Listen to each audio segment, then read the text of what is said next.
boas-vindas ao É da Sua Conta, o podcast mensal sobre como consertar a economia para que ela funcione para todas as pessoas. Eu sou a Graziele Davi. E eu, a Daniela Stefano. O É da Sua Conta é uma produção da Tax Justice Network, Rede Internacional de Justiça Fiscal. Você encontra a descrição completa e pode ouvir os episódios anteriores em www.edasuaconta.com e nos mais populares tocadores de podcast.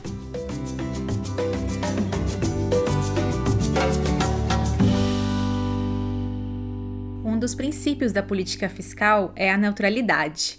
Mas será que ela é possível em sociedades marcadas pela desigualdade? Pois é, embora a política fiscal não tenha uma perspectiva racial, ela acaba sim favorecendo uma cor. Os brancos são os mais ricos do mundo e que, em proporção à sua renda, contribuem menos com impostos do que as pessoas mais pobres, que são os negros. É que o valor do imposto sobre o consumo é sempre o mesmo para qualquer pessoa, não importa qual a renda dela. Vamos a um exemplo. O valor do imposto sobre um brinquedo é de R$10. Uma pessoa que ganha um salário de R$1.000 gasta 1% da sua renda no imposto desse brinquedo. Já uma pessoa que ganha R$10.000 gasta apenas 0,1% da sua renda nesse imposto. Como a população negra é bem mais pobre que a população branca, um sistema tributário baseado nos impostos sobre o consumo acaba reproduzindo o racismo estrutural e ampliando a desigualdade de renda.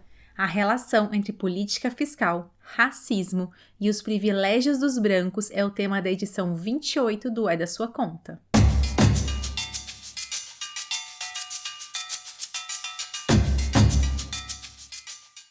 No Brasil, a supremacia branca no sistema tributário começou junto com a instituição da República, lá no século XIX, e de lá para cá, pouco se alterou. E esse é o tema da conversa com Flávio Batista. Ele é mestre e doutorando em Direitos Humanos da Universidade Federal de Goiás. Flávio, o que te levou a estudar o racismo estrutural no sistema tributário?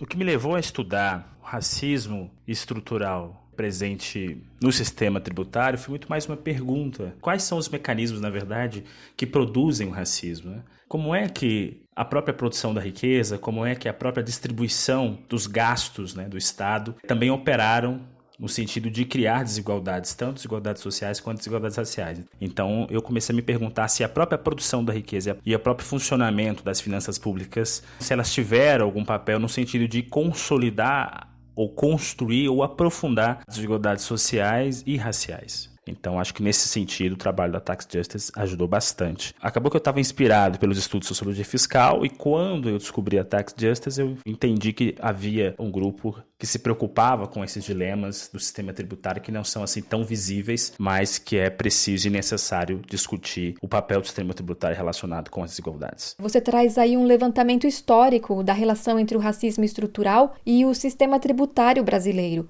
E como que o sistema tributário vem, então, oprimindo a população negra, e isso desde a primeira Constituição da República do Brasil, que é de 1891? Quando a gente olha do ponto de vista histórico do que significou o funcionamento da peça tributária, a gente percebe que entre 1891 e até agora, 1966, boa parte da arrecadação do Estado brasileiro pesou sobre impostos indiretos. E aí é preciso pensar que esse sistema escravocrata anterior à própria consolidação da República Brasileira, a população negra era uma mercadoria tributada. Ele não era cidadão, ele era um sujeito o qual, evidentemente, havia uma cobrança de imposto sobre essa mercadoria. Deixou de ser escravo, passa a ser cidadão brasileiro a partir, então, da República Brasileira, ali de 1991 em diante.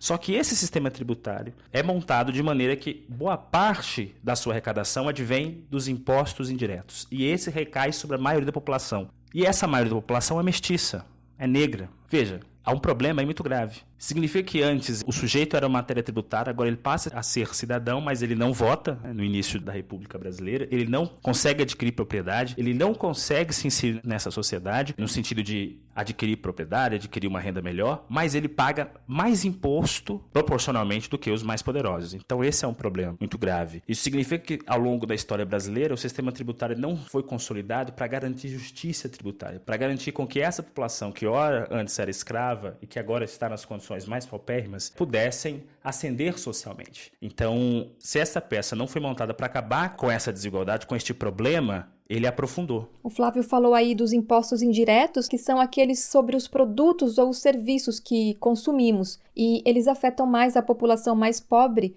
porque quase toda a renda dos mais pobres é usada para que possam comer, morar, vestir. Sim, e sobre todas essas coisas pagamos impostos indiretos. Mas veio então a Constituição de 1988, os privilégios não foram cortados e a renda não foi distribuída porque a estrutura tributária não mudou. É isso, Flávio?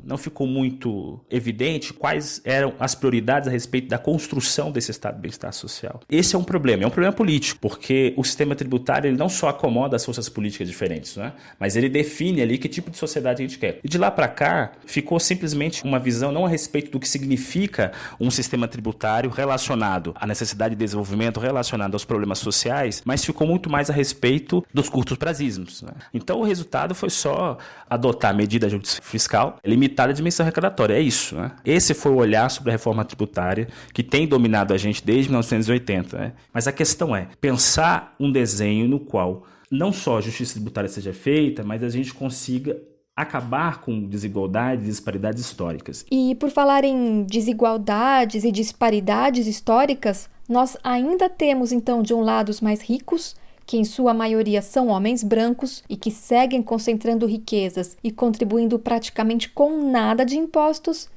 E do outro lado temos então os mais pobres, que em sua maioria são as mulheres negras, que são quem mais contribuem proporcionalmente ao que ganham com impostos. Qual que é o papel da política fiscal na reprodução e na ampliação da desigualdade entre negros e brancos, Flávio?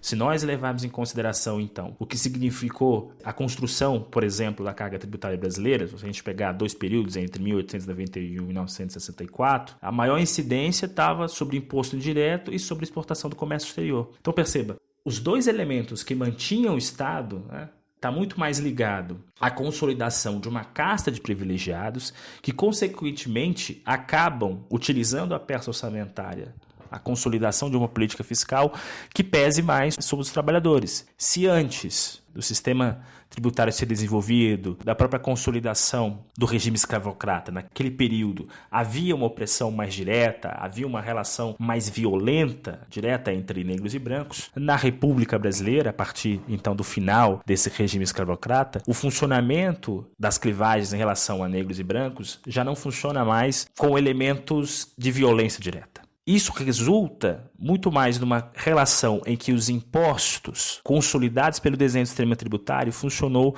como uma espécie de ferramenta de opressão sem sangue, em que manteve a supremacia branca do ponto de vista da economia, do ponto de vista do poder político, do ponto de vista social. Esse sistema tributário funcionou para cristalizar a riqueza, a concentração de renda e o poder político. Olhando historicamente, esse é o resultado. As consequências disso, ela não é em nenhuma dimensão sem sangue. Haja vista os números a respeito das mortes nas periferias, haja vista os desafios a respeito de adquirir uma vida digna com acesso ao mínimo de saúde, ao mínimo de saneamento básico, ao mínimo de educação. Então, nesse aspecto, o sistema tributário é uma peça importante para nós entendermos como é que os grupos privilegiados e brancos sustentaram o teu poder político, sustentaram o teu poder econômico. E a peça orçamentária, eu acho que é um ponto de partida para nós entendermos como isso foi operado ao longo da história brasileira.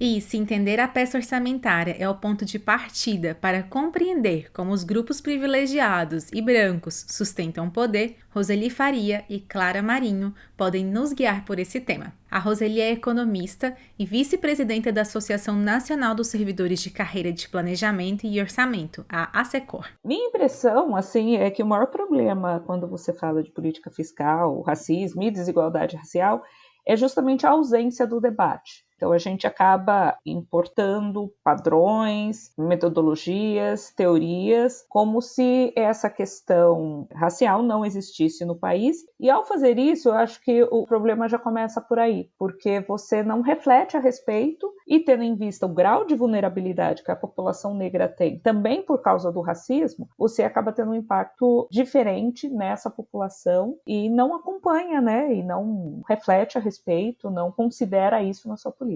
E a Clara Marinho é doutora em desenvolvimento econômico e conselheira da Secor. Nós temos um mito muito poderoso que organiza nossas relações sociais, que é o mito da democracia racial. Como se todos os cidadãos brasileiros tivessem a mesma condição de possuir uma trajetória individual vencedora, né? Que para isso seria necessária educação e tudo mais. A verdade é que nós temos uma sociedade profundamente marcada pela escravização das pessoas negras e pela manutenção da discriminação em variadas áreas da vida social. Uma delas é a política fiscal. É uma ausência profundamente presente, porque a gente tira de cena essa problemática e continua agindo como se as coisas não existissem, enquanto pessoas brancas são profundamente beneficiadas pela estrutura da política fiscal.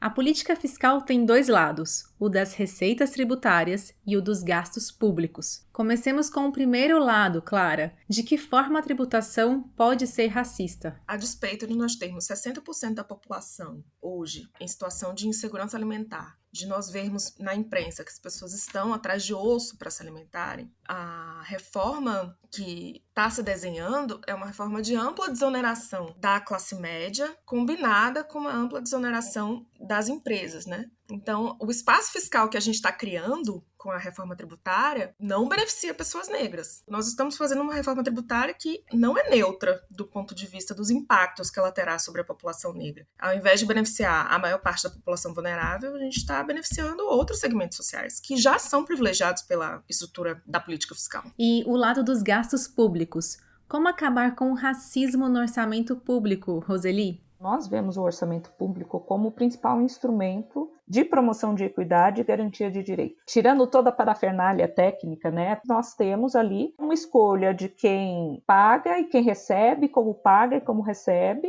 Então, por trás da parafernália, o que a gente tem é um modelo de desenvolvimento. Está no orçamento público o desenho do que aquela sociedade é e o que ela pretende ser. E eu entendo que nos últimos 5, 6 anos, toda a crise, né, social, econômica, política que a gente tem testemunhado, ela tem como base essa disputa pelo orçamento público, e a saída dessa crise passa necessariamente pela democratização deste orçamento público. Eu acho que enquanto a sociedade não entender que o que tem ali não é uma planilha, não é uma lei, mas é este modelo de desenvolvimento, a gente vai ter poucas chances de reconstruir. Em 2016, o Congresso Brasileiro aprovou o Teto dos Gastos, que é a Emenda Constitucional 95 e que impede, por 20 anos, o crescimento real dos gastos públicos com políticas sociais e investimentos. Desde a aprovação do Teto dos Gastos, temos visto muitos retrocessos na garantia de direitos e também na ampliação de desigualdades. Quando a gente teve ali a aprovação do teto dos gastos na Emenda Constitucional 95, de um lado, especialistas indicavam de como isso iria ter um impacto sobre a população mais vulnerável, que é a população negra no Brasil, não por coincidência, né? A gente tem condições históricas e presentes que fazem com que isso aconteça. Por outro lado, tinha um grupo que achava que isso, de uma certa forma, traria um conflito alocativo que iria, na realidade, explicitar a disputa política e a gente teria um orçamento muito mais eficaz, muito mais desenhado para atender as necessidades da população. Porém, essa segunda visão, ela desconsidera toda uma estrutura de poder. Era óbvio que à medida que você congelasse os gastos da União por 20 anos, da forma que foi feita, que quem perderia neste jogo seria justamente as populações mais vulneráveis, que já são mais vulneráveis justamente porque não têm poder.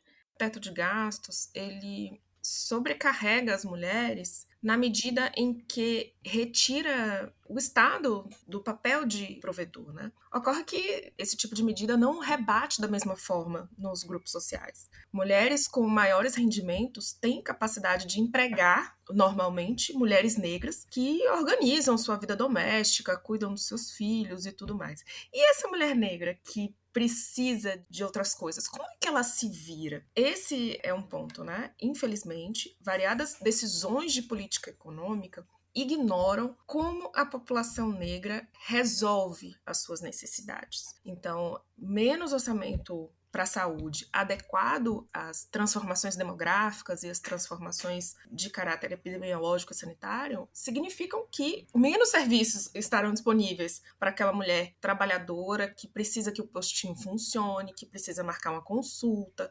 Então, quando você diz que tem menos recursos para financiar o funcionamento das universidades, que é o que está acontecendo com muita nitidez, você diz, em outros termos, olha só, não vai ter bolsa que garanta a permanência do estudante negro que entrou por cota na universidade.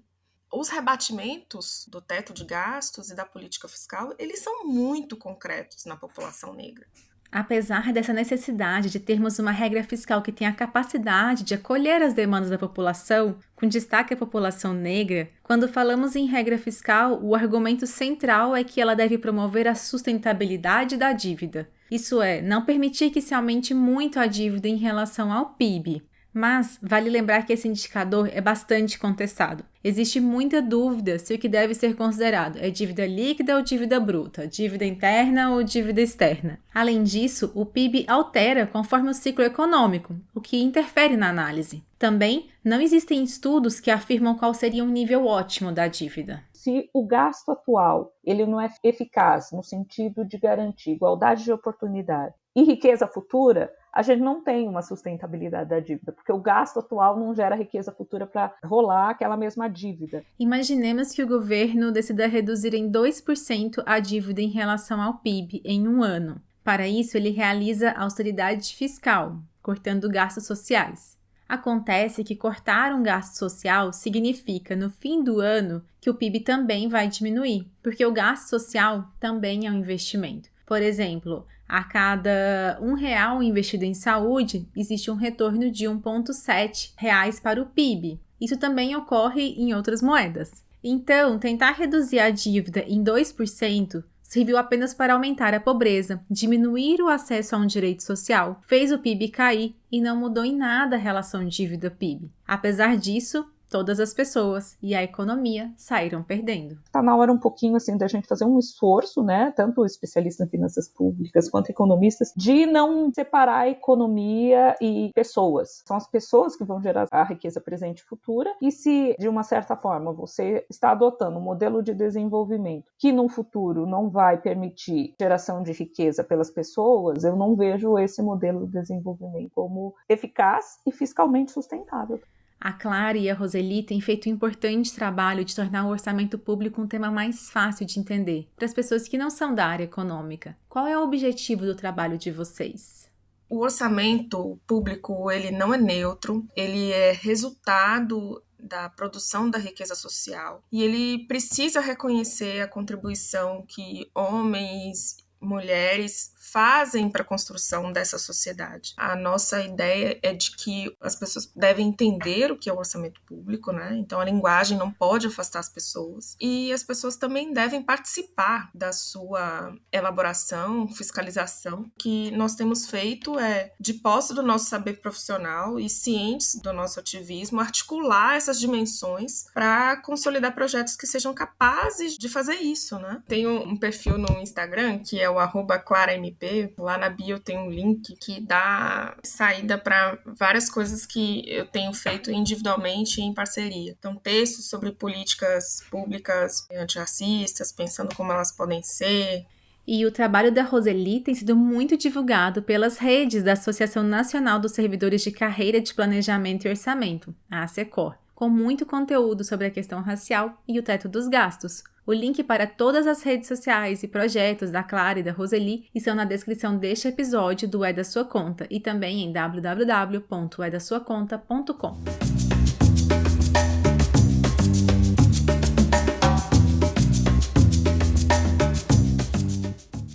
A análise do efeito do racismo na economia deve ser ampla, considerando que o racismo é estrutural. A gente vê que o racismo, então, ele vem como um aspecto de trazer vantagem ou desvantagem, dependendo do grupo a qual pertence. Então, ele é a prática sistemática de discriminação. Trazendo nesse aspecto econômico, não adianta dizer que vamos inserir os negros no mercado de trabalho, que isso vai acabar com o racismo, porque ele não é individual. Sendo estrutural nesse sentido, o que é essencial entender é que o racismo ele é extraeconômico. Então, se não for pensada uma política pública adequada, isso acaba não trazendo uma mudança efetiva, porque os negros ainda vão ser entendidos como uma categoria destinada à subalternidade. Quem explica é a Valesca Miguel, doutoranda em Direito Político e Econômico pelo Mackenzie. Ela é coautora de um capítulo no livro Economia no Pós-Pandemia, justamente sobre o tema de política fiscal e racismo. Todos os dados apontam que não foi levado em consideração para pensar numa política pública, pensando no orçamento, inclusive, a especificidade das pessoas negras. E ainda mais se a gente fizer um recorte por gênero, né? Mulher negra dentro dessa sociedade. Óbvio que as mulheres brancas têm essa discriminação, mas as mulheres negras têm a dupla opressão. E na formulação da política fiscal, é considerada a questão de raça e gênero? Até a comissão de juristas que está fazendo a revisão das normas antirracistas no Brasil, ela apontou no grupo de estudo sobre orçamento público, o pensamento da política econômica no Brasil, ele é branco e é masculino, né? Como alterar esse cenário e passar a considerar a questão racial na política fiscal? O direito, ele pode garantir direitos, né? Como ele pode fazer isso? É mudando essas políticas. É um começo, tá? Porque ainda a gente está dentro dessa lógica de um Estado democrático. E pensando num Estado democrático, é dever do Estado vir e pensar que a política, ela tem que atender a todas as demandas, sem discriminação de raça, classe, gênero, né? Então, a política, ela tem que ser específica. Entender a especificidade da população brasileira e especificidade de como, por exemplo, os negros estão ainda numa condição subalterna, apesar da redemocratização desde 88. Então, a política de ações afirmativas, ela tem que ser mantida, vai ser um debate que vai ingressar agora, porque vai fazer 10 anos para o ensino superior, a dos concursos públicos, a questão de orçamento, tem que colocar, por exemplo, quando for pensar destinação de Bolsa Família, renda, programas, ver qual é a população que está sendo atingida e mais, tem que ser mantida a coleta de dados, de informações, porque sem isso a gente não vai conseguir organizar uma política de combate a esse racismo estrutural.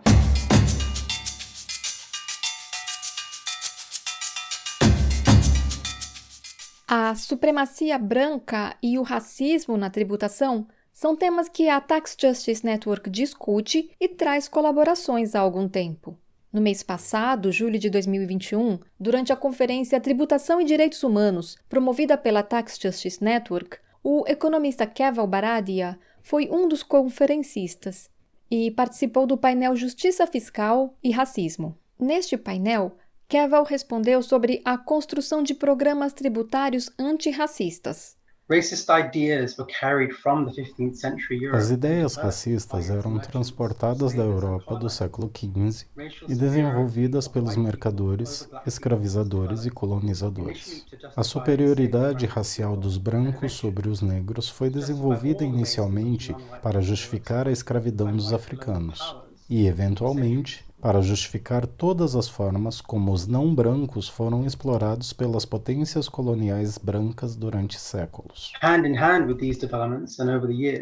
E ao longo dos anos, desenvolveu-se toda uma argumentação científica baseada no mito da raça para justificar os genocídios em massa executados pelas potências colonizadoras. O mito da raça, na opinião de Keval, é utilizado porque as elites mundiais não querem abrir mão dos privilégios que possuem, querem continuar sendo os mais ricos.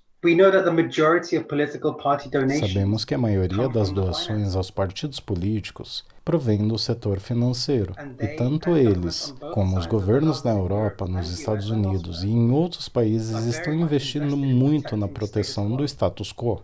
Compreenderemos muito bem como o sistema fiscal da nossa economia política privilegia aqueles com capital que possuem acesso ao que há de mais inovador em investimentos e contabilidade, para maximizar os lucros e, com esta riqueza, comprar o poder. Keval diz que uma proposta antirracista é aquela que acaba com a exploração e a extração de riquezas. Os economistas políticos informam que para manter o capitalismo é necessária uma violência e subjugação de grupos de pessoas, e que essa violência é, antes de mais nada, racismo. Foi e continua sendo o povo negro e mestiço, as terras, os recursos e corpos deles que estão na linha de frente da exploração capitalista. O que essa abordagem interdisciplinar nos diz é que o capitalismo é, entre outras coisas, inerentemente e violentamente racista, antidemocrático, impossível de reformar e insustentável. O capitalismo é assombrado pela memória de cada um dos milhões e milhões de negros nativos, indígenas, que foram cortados, escalpelados, afogados, violados, torturados, enforcados e que morreram de exaustão para fazer a riqueza de ingleses e dos estadunidenses. E as políticas fiscais antirracistas já estão sendo pensadas. Se queremos realmente construir um programa fiscal antirracista, temos de olhar através das lentes da tradição dos radicais negros, dos marxistas negros, dos escritores anti-imperialistas ocidentais, dos economistas políticos heterodoxos, bem como os economistas ambientais, que também trazem muitas respostas.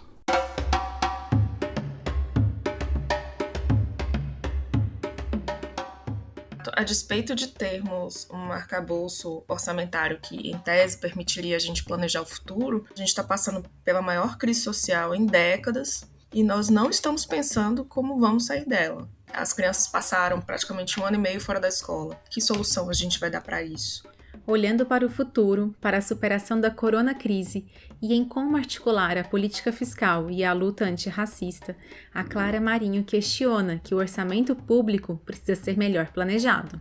Nós temos variados instrumentos de planejamento e orçamento público, mas infelizmente essas preocupações não parecem estar nesses instrumentos. E isso tem a ver com sua opacidade de reconhecer que esse é um instrumento fundamental de organização da vida coletiva e que aponta para frente. Então, o que é que o orçamento hoje está apontando para frente? E a organização da sociedade para compreender o orçamento público e garantir que ele reduza desigualdades é um dos passos, de acordo com Flávio Batista.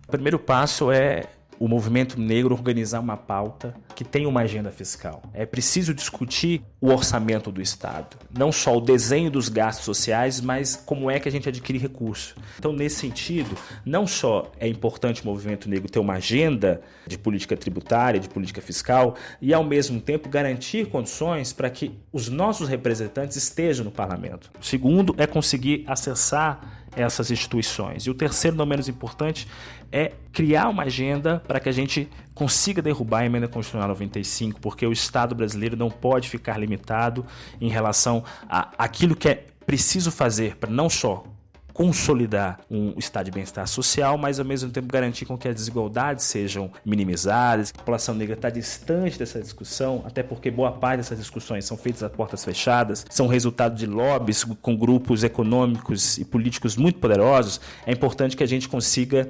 popularizar essa discussão. É importante que a dona de casa, é importante que o trabalhador rural compreenda que ele é uma peça central no desenho da sociedade brasileira. E que pagar imposto, nós já estamos pagando esses impostos. Esses gastos todos já foram retirados do seu bolso. Eu acho que quando nós compreendemos o peso político do que isso significa, a gente vai começar a participar dessa discussão. Que tal dizer pra gente a sua opinião sobre esse episódio? Então escreve pra gente nas nossas redes sociais. Twitter é _ da sua conta e estamos também no Facebook. E em www.edasuaconta.com você encontra este e todos os episódios que já foram para o ar.